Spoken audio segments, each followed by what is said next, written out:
हमारे भारत के बंगाल राज्य में एक कल्चर है, एक रीति है कि वहाँ पर कुछ विशेष दिनों में अपने घर के दामाद को, घर जमाई को बुलाया जाता है, निमंत्रण किया जाता है, उनकी सेवा की जाती है, हर प्रकार से कोशिश की जाती है कि वो खुश रहें। ऐसी एक दंपति था, उन्होंने अपने 4 दामादों को घर पर निमंत्रण किया और हर प्रकार से उनकी सेवा की।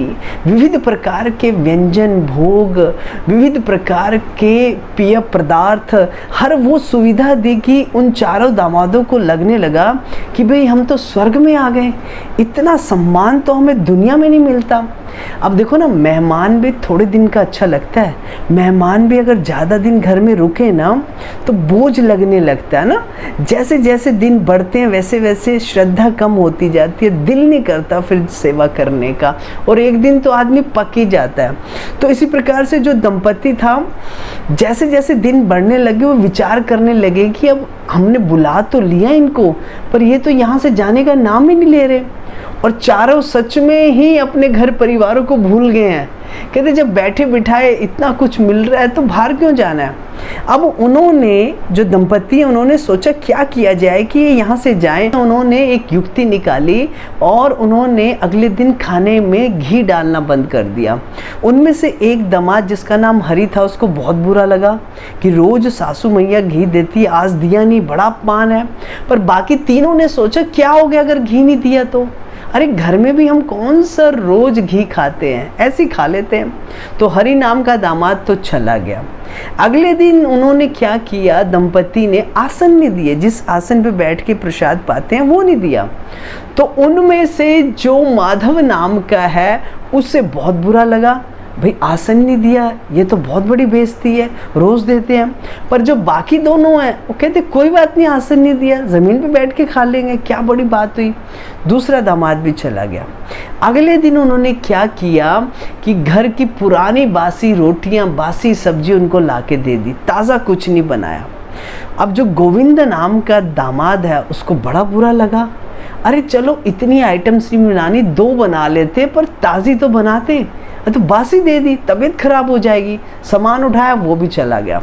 जो लास्ट दामाद है जिसका नाम है धनंजय, वो कहता क्या हुआ अगर बासी दे दी तो, काम तो नहीं करना पड़ रहा। वो बैठा रहा अगले दिन और फिर सासू मैया को कहा लाओ कुछ खाने को लाओ, जो भी है ले आओ।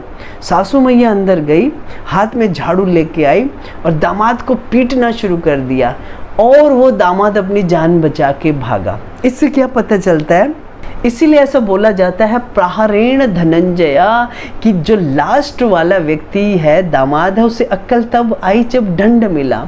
ऐसे ही जीवन में जब बाल सफ़ेद होने लग जाएं तो समझ लेना चाहिए कि हम मृत्यु की ओर आगे बढ़ रहे हैं, और जब दांत हिलने लगे, टूटने लगे, तो समझ लेना चाहिए थोड़ी और आगे बढ़ रहे हैं। पर कुछ व्यक्ति तब भी नहीं समझते, अडिग रहते हैं कि भाई हम तो यहाँ से जाएंगे नहीं, दुनिया के विषयों में प्रमत्त रहते हैं और भगवान की तरफ उन्मुख गामी नहीं होते, भजन करने की इच्छा नहीं व्यक्त करते।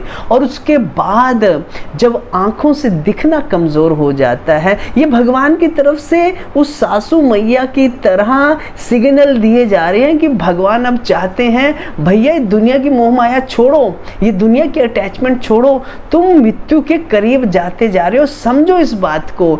अगर जो जिद्दी है वो तब भी नहीं समझता, बाल सफेद हो गए, दांत हिलने लगे, आंखों से दिखाई देना बंद हो गया, कानों से सुनाई देना बंद हो गया, और लास्ट में उस धनंजय नाम के दामाद की तरह जो बड़ा जिद्दी था, हाथ पांव कांपने लग गए, चेहरे पे झुर्रियां पड़ गई, तो भी उसका मन दुनिया से हटने को तैयार नहीं। तो आखिर में क्या होता है, उन दंपति की तरह दंड दे करके आखिरी दामाद को जैसे भगाया गया, भगवान भी मृत्यु रूपी दंड दे करके उसके शरीर को जबरदस्ती उससे छीन लेते हैं, क्योंकि यही वो शरीर है जिससे वो और अधिक एंजॉय करना चाहता है, भोग करना चाहता है। भगवान कहते हैं यही शरीर का तुझे अभिमान है ना, इतने सिग्नल दे दिए तुझको, इतनी ज्यादा तुझे चेतावनी दे दी, फिर भी तुझे समझ नहीं आता, तू इतना जिद्दी है, किस लिए इस शरीर से तू भोग करना चाहता है। तो भगवान बड़े कृपालु हैं, ऐसे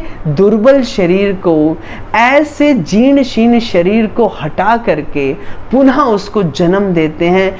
पुनः उसको एक चांस देते हैं कि वो फिर से भजन में लगे। पर समझदार व्यक्ति वही है, जब पहला सिग्नल मिले, वैसे तो सबसे समझदार वही है कि जो बचपन से भजन करे, पर जब पहला सिग्नल मिल जाए व्यक्ति को, बाल सफ़ेद हो जाएं या ऐसा पता चल जाए मैं उम्र के इस पड़ाव में आगे बढ़ता जा रहा हूँ, मृत्यु की तरफ मैं धीरे धीरे आगे बढ़ रहा हूँ, तो भजन में जो पहले ही लग जाए वो ही व्यक्ति समझदार है।